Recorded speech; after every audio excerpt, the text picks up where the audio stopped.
Hello again, ladies and gentlemen. Welcome back to Wynn in Magical Diary Wolfall. We joined the sports club, and I'm quite excited, to be honest. On my way out to my room in the morning, I run into Donald and Luke. It's the first exam, man, and you're a wild seed. Nobody's expecting you to set records. Yeah, but look, if you fail, you'll get some demerits. Big deal. We know how to get rid of those. Luke really doesn't look reassured. Talking about this week's test? How are we supposed to pass a test even if we don't know how it works? Or what it's about or anything? Do we have to cast our spells in front of the whole class? Some with everyone watching us to see us screw up?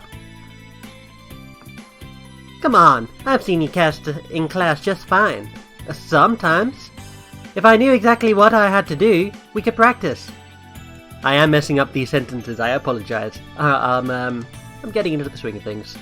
Sorry, man. All I know is that it'll be about casting spells somehow.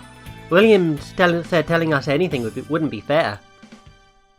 But William did tell me more than that. So, you know, I figure thinking on our feet must be part of the point, right? Sure, I'll give them more information. I heard that they put you down in the dungeons and you have to find the exit and escape using magic. So you can't practice exactly what to do ahead of time. You have to face whatever obstacles turn up. Oh, that makes sense. I'm doomed. Dude, relax. It'll be fine, especially now that Charles... wait. How would you know that? We only just found out that there's a test this week at all. My parents. Well, my parents know a little about how Iris Academy works. You know, to decide where to send me. Not the best lie if I'm trying to keep attention off me, but they seem to accept it. Come on, we have to set our schedules for the week. What should I do this week? So my notes only tell me that I need to do green magic and black magic. I'll do one black magic. I have 12 stress. I'll do that. 5, 6, 7... The only way I'll get...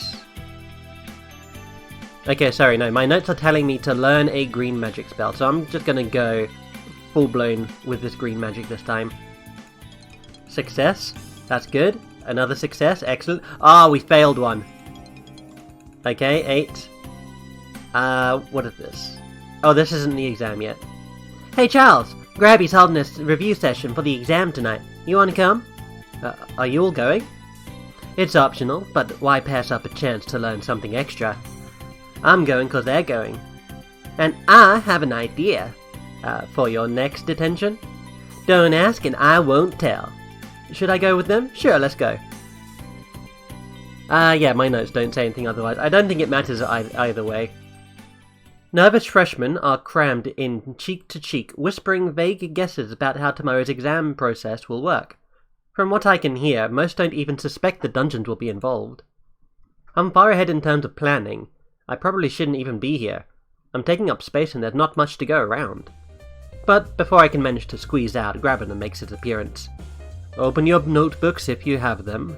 This is not a quiz. This is for your own benefit. If you do not know the answer, look it up, or ask someone. He opens up his own book as if to demonstrate. If you have paid any attention in your schoolwork up to this point... He has a high opinion of his students, doesn't he? You should have a basic conceptual understanding of the pentachromatic system and its divisions, including a broad range of uses for magic and the scope represented by each of the color categories. Mr. Arias. A head snaps up. Yes, sir? It's a kid from Toad Hall. Probably some kind of werewolf from the ears and tail. If I wished to cast a spell to make a beast's fur fall out, what color magic would I use? Green, sir? I should hope that you would know that much without the need to ask for my approval. Miss Middleton, what color of magic would you use to transform a lump of coal into a diamond? Well, it seems like there should be multiple approaches. Choose one. Red, sir? And how do you intend to accomplish this change by the application of force? Well, diamonds and coal are both made from carbon, and scientists can synthesize diamonds in laboratories. So if you applied sufficient heat and pressure... That's enough! Huh? Miss Middleton, your method may not be impossible, but it is dangerously impractical.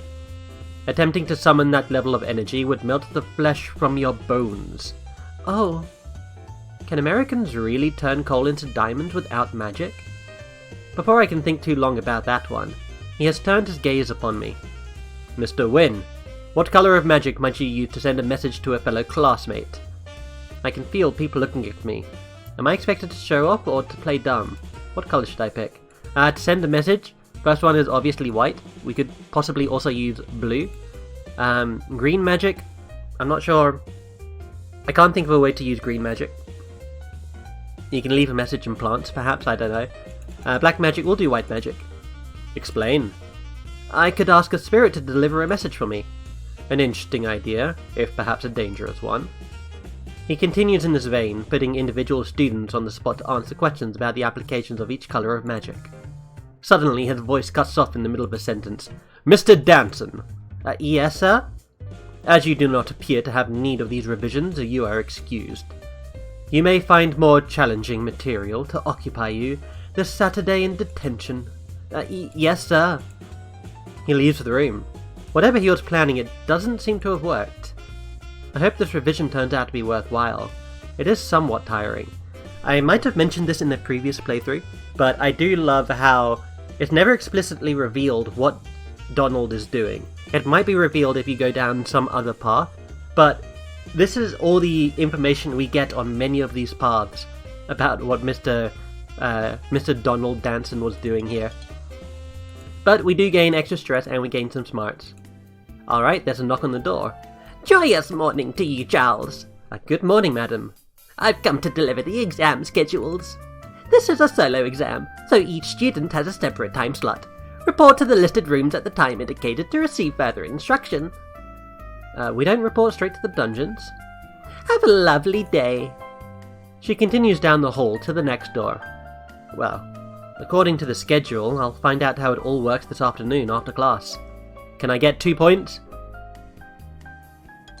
2 points! Oh, we got it! Now, I'm sure you've all been looking forward to this lesson. Today you'll be learning simple magical healing. Now, I must warn you, by simple healing I mean that you can undo damage to a living pattern that is both recent and minor. But if you burn your hand over a hot plate, it is quite simple to heal the wound. A lost finger would not be so easy. Students should only use healing magic to recover from minor accidents in combat or dungeon adventures. If you are feeling a bit under the weather, a touch of healing magic might perk you up, but don't be disappointed if you fails. The common cold is more complicated than it might seem. I learned a new spell. Excellent! That was the spell in my notes that I needed to get. This is... oh, my mouse disconnected. I'll let you know, this is the first time that's happened and I've been using this computer all day. It just had to happen when I'm recording. This is the time and place I was ordered to report. The door to the room is closed and I can't see or hear anyone around. Am I early or late, or are they? Perhaps they're waiting for me. I knock solidly on the door, and between one knock and another, the world changes. And I find myself elsewhere. You are now in Dungeon Level 1, Layout 2A. I can't see anyone here, and the voice doesn't sound like one of the professors, but logically it must be their projection. The exit to this dungeon lies beyond the darkness in front of you. You must use magic in order to escape. Good luck. I wait a moment, but that appears to be the final instruction. Still, I knew this was coming, so it's not much of a surprise. I'm just going to rearrange things on my desk here momentarily. There we go. Okay, I now have access to the keyboard. Now it's up to me to find my way out. Cool. So, first thing we're going to do, we have access to these... I don't think Spirit Sense is useful to us. No, it costs 5. What does Spirit Sense do again? Detects nearby sentients, including ghosts and creatures of the other world. Okay. Right, I understand. So we're going to do this. Let's examine the wall. Forward wall. Needs more skulls, of course. Every single time, I forget what it says, and every single time it says the same thing. Okay. Step forward into the darkness, cast it here. Yep, okay. Step forward into the darkness. I nudge the vines. Okay, so these vines are interesting. So we can clearly see that there's a discoloration to this wall here, right?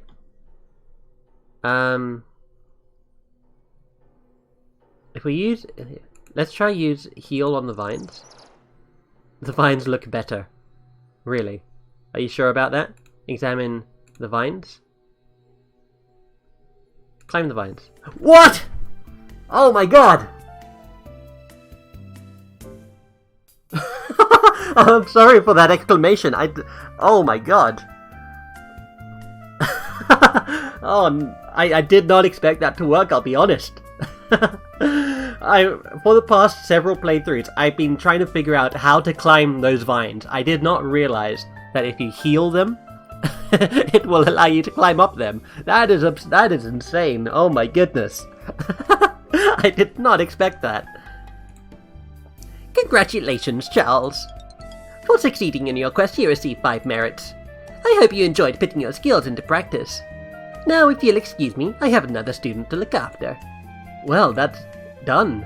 Okay, I need to look at this achievement that I just got here quickly. I know you guys can't see my Steam overlay, which is good because the first achievement that pops up on my Steam overlay is apparently the conclusion of this of the arc that I'm doing. So I'm glad I'm not spoiling that for you. Let's see, where is it? It was something about vines.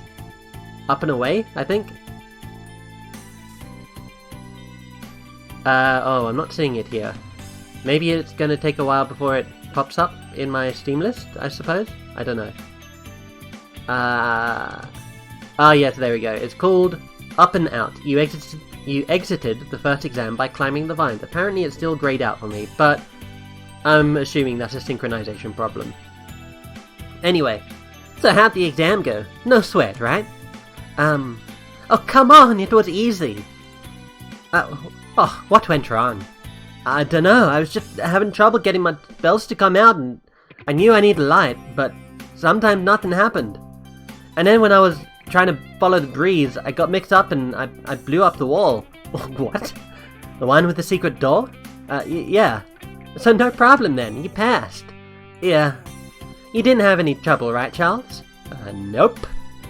I think it's time to relax. Wow, I did not realize that was how you do that by climbing the vines. I guess it makes sense that the green magic would allow you to exit the exam from the vines. On Saturday morning, someone knocks on my door.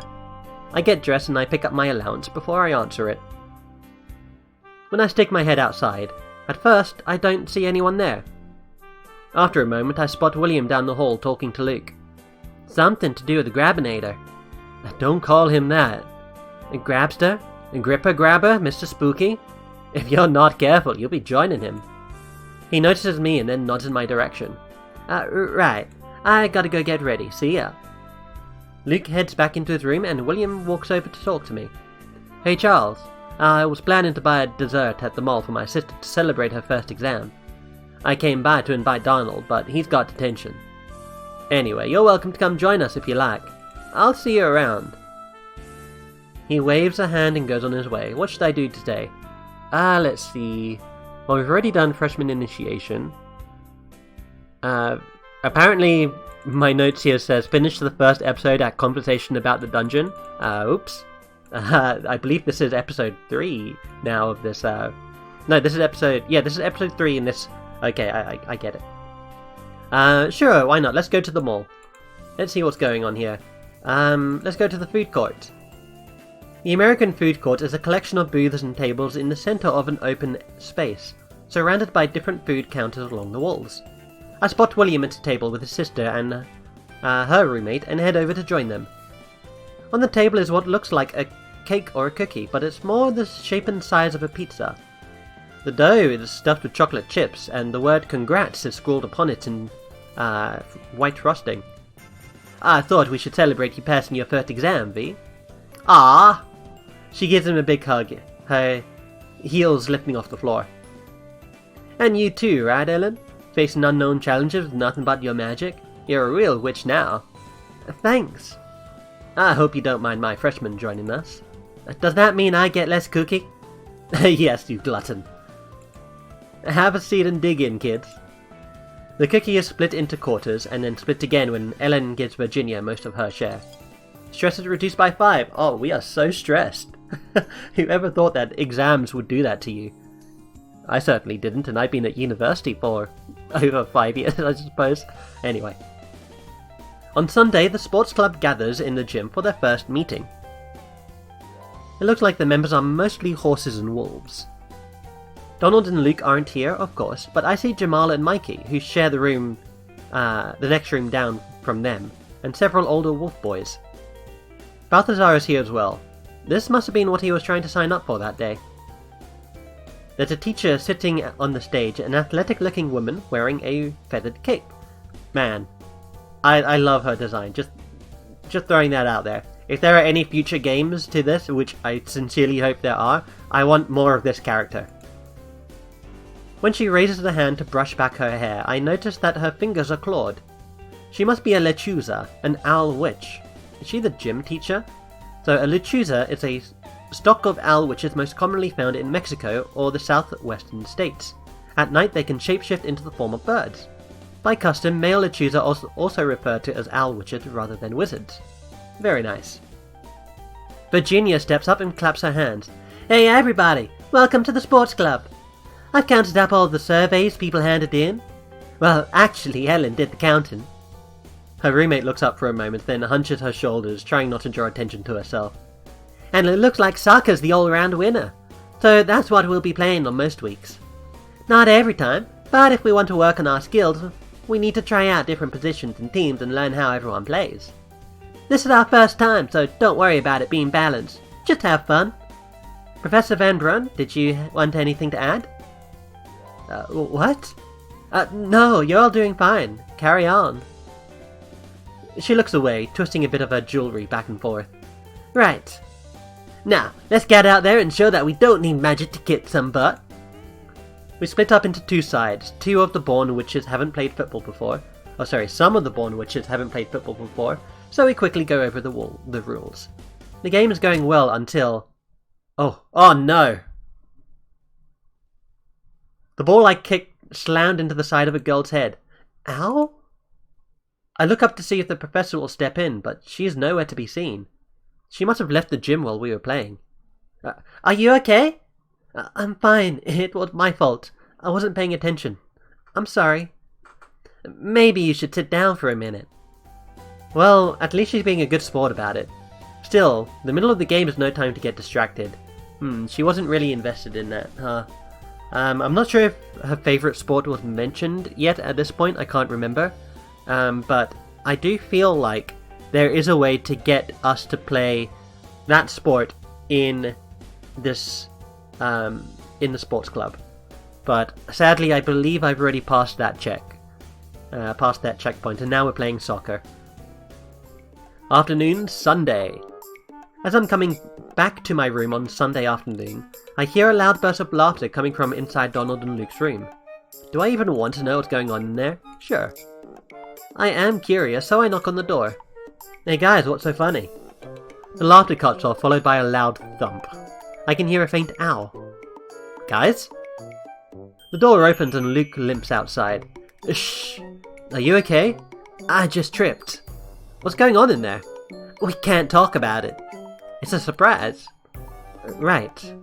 Oh, one thought. Which is grosser? A pile of poop? A bunch of poop molded into a shape? I'm not answering that, honestly. I don't want to talk about this. Wuss. He closes the door again. What are those two up to? At the end of the week, yada yada. Yeah, we'll do the second week. And what classes? Well, we should take a crash course in sleeping. I believe that is a good idea. Let's take black magic.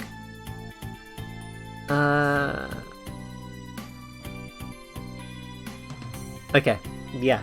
I have a date here that I need to get to before I can start uploading my already recorded versions of this route. In case you don't recall, I had a corruption happen to some of my my recorded videos, And that basically caused me to stop recording for a while, and now I'm recording again. But after these few sessions, these next few episodes, we'll be back to Past Me, but I'll let you know on that. Oh, Charles?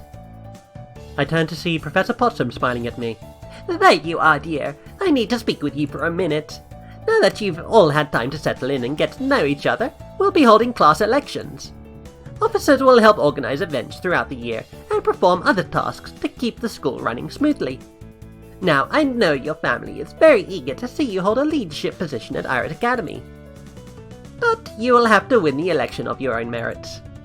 If you wish to run for office, you must formally declare your intention this Friday. Think about it and talk to me later in the week. Have a lovely day.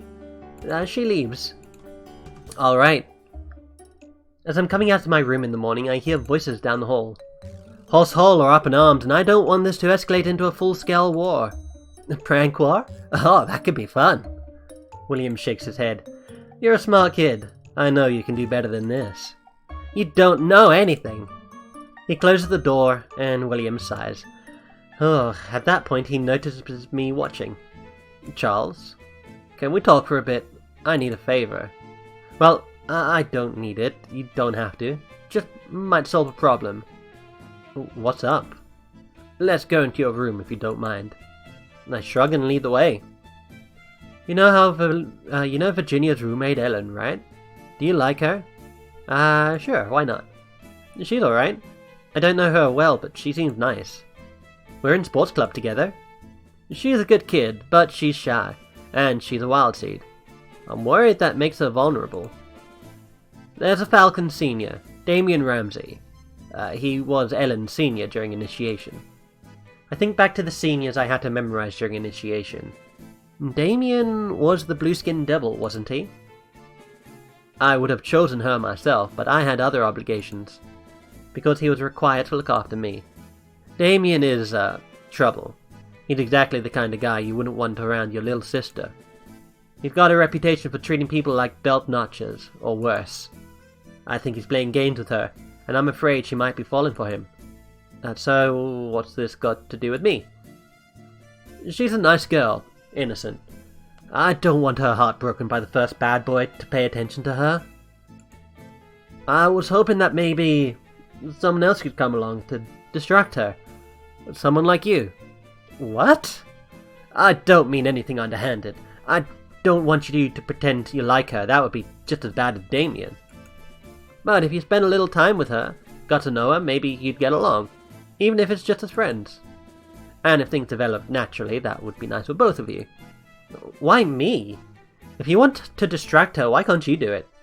You're her age. She's a kid, I'm a senior. It wouldn't be appropriate. Yeah, no, and unfortunately Damien doesn't get that message. What about your brother? After Donald left a pile of manure in Horse Hall, I don't think that'll work. All I'm asking is for you to distract her. Is for you to talk to her, get to know her, and try to distract her from sighing over Damien. Sure. Alright, I guess I'll give it a try. It doesn't hurt anything just to be nice. It's not like I'm promising to marry her. Thanks. You better get to class if you're going. He leaves. So, how am I going to manage this? Easy, by clicking along the text boxes. It's basically how it goes. Anyway, we got a new black magic. As black magic deals with enchantment, it's commonly used to place delayed magical effects inside objects. A spell might be set to go off when someone presses a particular stone, or says a certain word. Without knowledge of that spell's key, dozens of adventurers might walk by and never unlock its secrets. Now, if you know that a delayed charm has been set in an area, you can use your own magic to trigger the effect immediately. But, if that spell was a trap designed to harm whoever was nearby, triggering it might not be wise. If you are unsure what effect a charm will have, it might be best to leave it alone. Or at least take precaution. There are times when it's necessary to take a risk, or challenge a guard, in order to reach your goal. If avoiding danger is impossible, better to face it at a time and place of your choosing. Of course, today's demonstration traps won't be dangerous at all. Somehow, looking at her face, I'm not reassured. Did that face look reassuring to you? That looked like a conniving face right there. I learned Trigger, excellent. Please, kits and cubs, take your seats. There are some things we should talk about before your magical education progresses any further. Most of you know yourselves as either a boy or a girl, and that identity may be important to you. And then there's Blaze. But even with humans, sex is not always as simple as male or female, with nothing in between. And in the magical world, there are many more possibilities which you should be aware and respectful of. I wonder if she's going to bring Blaze in to show off to the Wild Seeds. That would get the point across quickly, but I'm not sure it's fair to use a student as a prop. Some entities are sexless, and will be confused if you address them by masculine or feminine terms. Some can change gender roles at will, or be both at once. Some types of creatures have more than two sexes. All of which can be difficult for the English language to cope with. Many living beings will take offense to being referred to as it, although not all. Some may prefer it. It is wise to ask those you meet how they prefer to be addressed, rather than risking offending a dragon. At the mention of dragons, I see Suki Sato suddenly perk up and look around in confusion, before she returns to staring out the window. To encourage politeness, we witches and wizards have our own formal pronouns to use when gender is other or unknown. Repeat after me. E-M-R-S himself. I know all this already, so I tune out the rest of her lecture. I suppose it's important to be sure Wild Seeds understand wizarding language, but I hope she gets back to spells soon. Green magic class is a success. Unfortunately, no spells today. I run into William in the hallway. Hey Charles, would you like to earn some merits? Parston's looking for someone to help her out with a bit of gardening work. So, are you up for it? Sure. Okay, what do I have to do? Go down to the main quad and look for her there. Thanks. No problem. When we get outside, I see a large stack of clay pots and some tools by one of the flower beds. Oh, there you are. Donald's already standing with her. Hey, you wanted in on this too? Yeah. Now, I brought some trowels. You should break up the soil in a circle around each plant before you try to move it. Try to make a good-sized root ball attached. But don't worry about breaking off a few little bits. I'll be coaxing them along with some green magic once we get them all to their new nests. They'll be fine. I'll be back in an hour to see how you're getting on. Enjoy! She walks away, followed by the sound of bells. So, we're replanting? We're rotating, or something. We're just putting these in pots so they can be moved and something else can be planted here. Okay. Do you garden at home? A little, but our soil is very different. Gardening is not quite the right word. My family is responsible for the land. All of it. I'm more used to looking after trees and vineyards than potted flowers. What about you? I've mowed some lawns, that's about it. But how hard can it be? I like outdoor stuff. Me too. So, grab a trowel and let's get moving. We focus on our task without any need for extra chit-chat. It's calming, doing something so simple and physical, with such clear results. It does make my back hurt after a while, though. Eventually a thought comes to me. Hey Donald, what do you know about this class elections thing? Huh? Not much. Why, you planning on running? I don't know yet. He shrugs. You do a campaign, and if you win, then you have to help out the teachers organize dances and dinners and stuff. William was voted president of his class last year. I felt like I said that very strangely. President of his class last year. Yeah, repeating those A's is strange to my mouth. So, are you going to follow in his footsteps? No. I'm writing my own legend. Besides, with the things I get into, even if I won the vote, they'd strip the title from me in a month. If only students without demerits can run. They probably wouldn't be happy with someone like Donald in the job, even if he does keep his record balanced. Eventually the job is done and Professor Potsdam returns. Wonderful! Thank you so much for your help. 10 merits for each of my little gnomes. Oh, nice. Cool. What is this, Thursday? Alright, I think I'm gonna actually end this one here. We're just about at 30 minutes here. So we're gonna be ending midweek, which is a bit unusual, but it's okay. It happens sometimes. Thank you guys for watching. I hope you have enjoyed, and I'll see you in the next one. Take care.